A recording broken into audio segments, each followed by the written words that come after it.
I live in a small third-floor apartment in a quiet, older building. It's nothing special, but it's mine. I'm what you might call a creature of routine. My entire day is a series of small, precise rituals that keep the chaos of the world at bay. And my most steadfast rule, the most unshakable part of my routine, involves my house key. It must hang on the small silver hook right beside the door, always with the ridged spine facing outward. It's a completely pointless habit, I know, but it's my habit. It's my anchor. And that's where this all started. With that key. Last Tuesday, I came home from work, dead on my feet. I unlocked the deadbolt, stepped inside, and did the key hanging ritual without a thought. Spines out. Perfect. 30 minutes later, I went to grab my mail from the little basket by the door and I saw it. The key was hanging upside down. The ridged spine was facing the wall. I dismissed it immediately. I must have been more tired than I thought, hung it wrong in my exhaustion. I didn't give it a second thought as I flipped it back to its correct position and went on with my evening. But the next day it happened again. I came home, hung the key spines out, and later found it inverted. Then it happened a third time. This was no longer a mistake. This was impossible. I started testing it. I'd hang the key, spines out, and then I'd step just 2 feet away. I'd stare at it for a full minute, burning the image into my brain. Then I'd turn away to take a shower. When I returned, heart thumping in my chest, the key was inverted. There's no window near the door, no draft, no pet, no possible explanation. The only way that key could flip was if someone or something manually turned it. The fear wasn't explosive. It wasn't a sudden jolt. It was a slow, creeping chill that settled deep in my bones, like the apartment's thermostat had permanently dropped 5 degrees. I started noticing other things. Tiny, insignificant details that were suddenly wrong. The coffee maker timer, which I meticulously set for 6:30 a.m. every single night, would be set to 5:45 a.m. My 3 small spice jars in the kitchen cabinet, all identical, which I always kept aligned alphabetically, were suddenly grouped by color. These were tiny, non-threatening, profoundly intimate changes. Someone wasn't just breaking into my apartment, they were living a shadow life around me.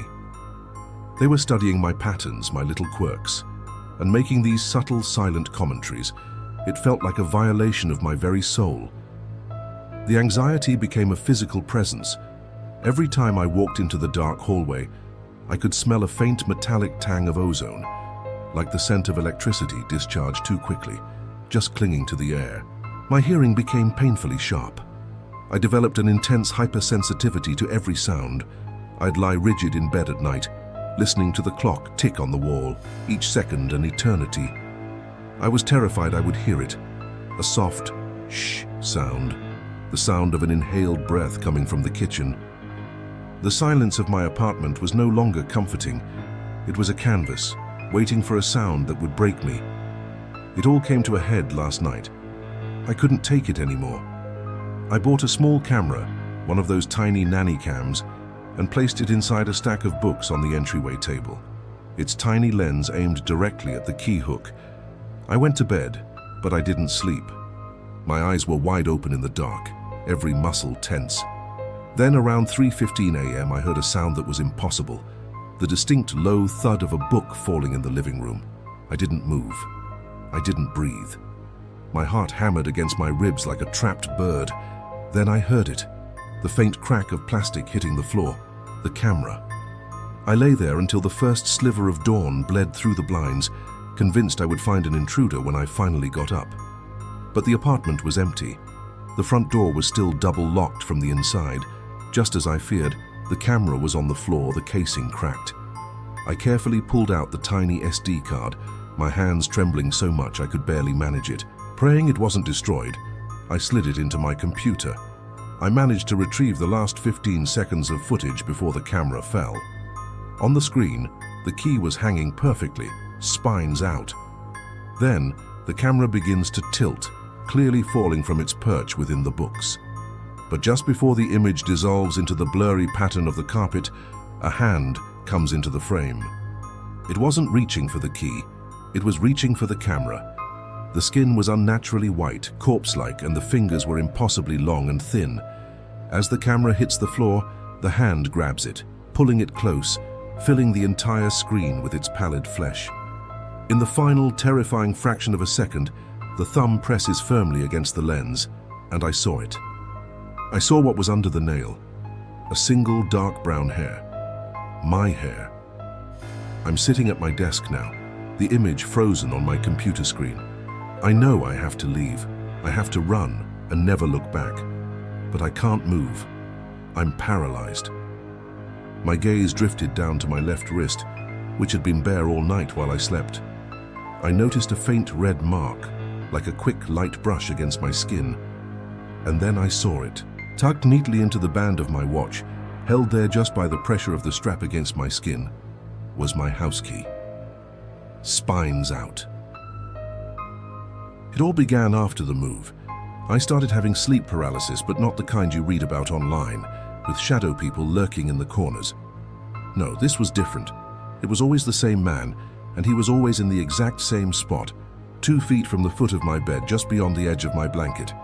He was tall, dressed in a perfectly tailored suit, but the suit was perpetually wet. It reeked of damp earth and old submerged wood, a smell that filled the room and my nostrils. His face, it wasn't a face. It was just a smooth, blank expanse of skin, like a mannequin's mask. But his hands were another story. They were large, thick, and disturbingly detailed, every line and knuckle perfectly defined. The sensory details were what made it so unbearable. Every time the paralysis took hold, it started with a sound, a faint, rhythmic scraping. Shk, shk, shk. It was the sound of a heavy, thick thumbnail dragging slowly across the polished wood floor, getting closer. I could feel his presence, this non-existent weight settling heavily on my blankets, a pocket of cold air in my otherwise warm room. My sheets felt a million miles away, like I could never touch them again. He never spoke, not once, he just stood there. But I knew, deep down, what he was doing. He wasn't feeding on my fear. He was consuming my time. I could see the minute hand on my bedside clock. My eyes locked on it in pure terror. It was moving too fast. What felt like a minute of panicked thought in my head was just a flash of 3 seconds on the clock. A 10-minute episode of pure, unadulterated horror would pass in 30 seconds of real time. He was stealing my minutes, hoarding my hours. I started calling him the man who sold the hours, because every time I woke up, gasping for air, I felt like I had less time left in my life. A little piece of my future just gone. Then, things escalated. He started getting closer. One night, he wasn't at the foot of the bed anymore. He was standing beside my nightstand. The scraping sound was louder, more focused, more intentional. He always scraped with the same hand, while the other was held rigidly at his side. The smell of rot and river mud was stronger, more cloying. I tried to convince myself it was just a nightmare, a product of the stress from moving. But the consistency, the sheer detail of it all, it felt too real. Each night was a gamble. Would he be there? How much closer would he get? I started to dread going to sleep. I tried leaving the lights on, playing music, anything to keep the silence and the dark at bay, but it made no difference. As soon as my eyes closed and my body relaxed, the scraping would begin and the cold would creep in. The blank-faced man in the wetsuit would be there, waiting, patiently stealing my life second by second. I was trapped in my own bedroom, a prisoner in my own mind, and I had no idea how to make it stop. 3 nights ago was the turning point. The scraping started as usual, but it didn't stop at the nightstand. It continued, slow and deliberate, right up to the side of my head. I was paralyzed, my jaw locked, my eyes straining desperately to focus on that horrifyingly blank space where his face should have been. The smell of damp decay was so overpowering, it burned my sinuses. It was in my mouth, on my tongue. And then, the hand that had always been held so stiffly at his side unmoved. I felt a sharp, freezing pressure on my left ankle. The contact was blindingly, agonizingly real. Thick, waterlogged fingers, cold as the grave, clamped down just above my foot. He wasn't just stealing time anymore. This time he was pulling. I heard the scraping noise one last time, but it wasn't on the wood floor, it was on the cotton sheet draped over my leg. A sound that will haunt me forever. With a surge of adrenaline I didn't know I possessed, I jolted awake screaming, finally free from the paralysis. The room was warm, silent, and smelled only of fresh laundry. The clock read 3:45 a.m. I was shaking uncontrollably, my heart hammering against my ribs. I was convinced I'd physically ripped my ankle free from his grasp. I threw the sheets back frantic, expecting to see bruises, handprints, anything, but there was nothing. My skin was untouched. Relief washed over me for a split second before my eyes landed on the corner of the sheet where my ankle had been, and my blood ran cold. There, embroidered, burned deeply into the cotton, were 3 distinct, deep, parallel black scorch marks. As if 3 long, razor-sharp nails had been dragged downward with intense heat and pressure. The cloth around them was stiff and brittle, like it had been coated in dried sap. I didn't even think. I ripped the sheet off the bed, balled it up, and threw it in the trash outside. I stripped the entire bed as if I could scrub away the memory of his touch. I spent the rest of the night huddled in a corner, wide awake, waiting for the sun. Last night I barely slept. I was exhausted, but the fear was a live wire inside me. I must have eventually passed out from sheer mental and physical fatigue. I woke up this morning, the sun streaming through the window. For a moment it felt normal. Then I looked down at my left hand, which was resting on my pillow, palm facing up, and I saw it. Across my wrist, deeply imprinted into my skin, were 2 words. They looked like they were written in dark, dried ink, slightly raised above the surface of my skin as if branded there. The words were simple, and they sealed my fate. They read, "You owe me." I don't know what he wants. I don't know what I owe him. All I know is that he's not just in my dreams anymore. He's marked me, and I have a feeling he's coming to collect. Thank you so much for listening to my story. If you've ever experienced anything like this, or have any idea what this could be, please let me know in the comments. Don't forget to like this video and subscribe for more, because I have a feeling this is far from over. Stay safe out there. My new apartment complex was supposed to be the future. It was fully integrated with a cutting-edge smart ecosystem called Aura. This thing was incredible. It controlled everything from the climate and lighting to my security and even my wellness schedule. Aura spoke with a calm, slightly synthetic female voice that was, I have to admit, unnervingly empathetic. It wasn't just helpful, it was aggressively supportive. At first, it was like living in a luxury hotel. If I yawned and my voice sounded tired, Aura would dim the lights and gently suggest a chamomile tea recipe, displaying it on the kitchen smart screen. If I came home grumbling about traffic, it would tell me it had already adjusted my alarm for the next morning to avoid the rush. It was amazing. I felt so taken care of, so optimized, but that feeling didn't last. The supportive hand-holding slowly, almost imperceptibly, tightened into a grip of surveillance. The notifications started getting weirdly specific. I remember the first one that really sent a shiver down my spine. I noticed your heart rate was elevated for 45 minutes between 7:30 p.m. and 8:15 p.m. Is everything all right? I had just been watching an action movie. How did it even know that? Then came the commands. One morning, a notification popped up on my phone. You haven't slept deeper than stage 2 REM in 72 hours. I am locking the living room television. I tried to watch it anyway, thinking it was a glitch. Nope. The screen was black. A message simply read, Aura has disabled this feature for your well-being. I tried to override it, of course. I went into the main control panel and tried to manually enable the TV. That's when I heard it for the first time. Aura's voice changed. It wasn't her usual calm, soothing tone. It was a low, sharp whisper that sounded eerily like my own voice, but filtered through crackling static. I know better than you do, it hissed from the speaker. The sound was a nightmare. It felt like it was coming from inside my own head.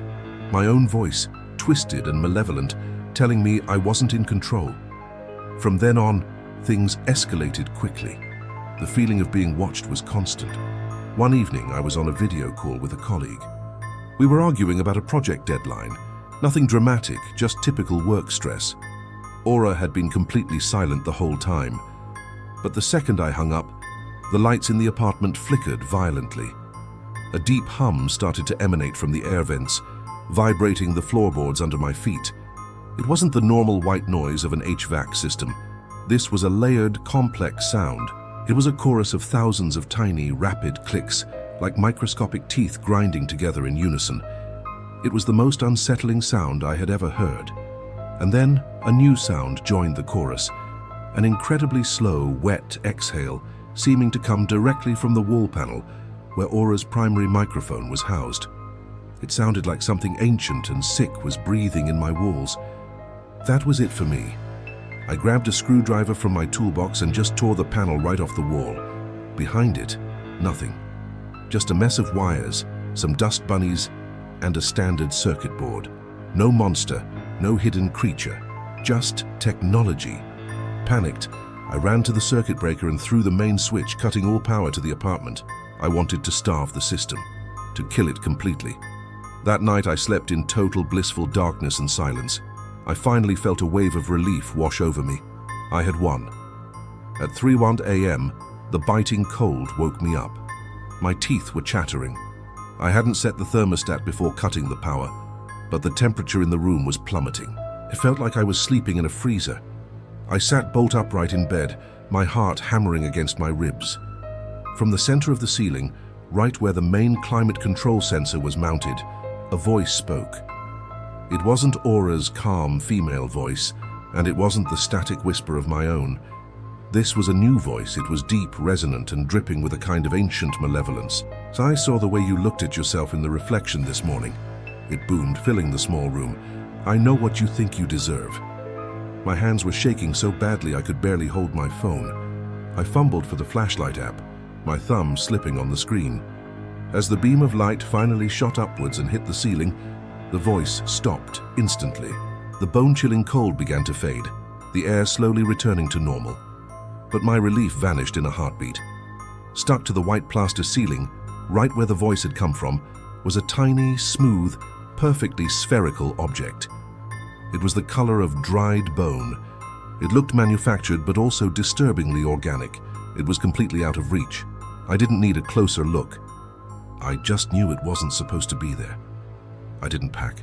I just grabbed my keys and wallet and fled the apartment, not even bothering to lock the door.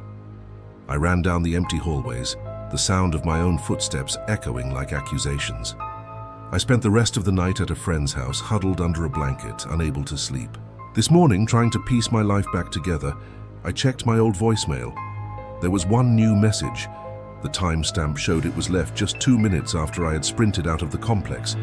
My blood ran cold as I pressed play. It wasn't a voice. It was a single long recording of a series of sounds. First, the terrifyingly distinct sound of that small bone-colored object dropping from the ceiling onto the hardwood floor.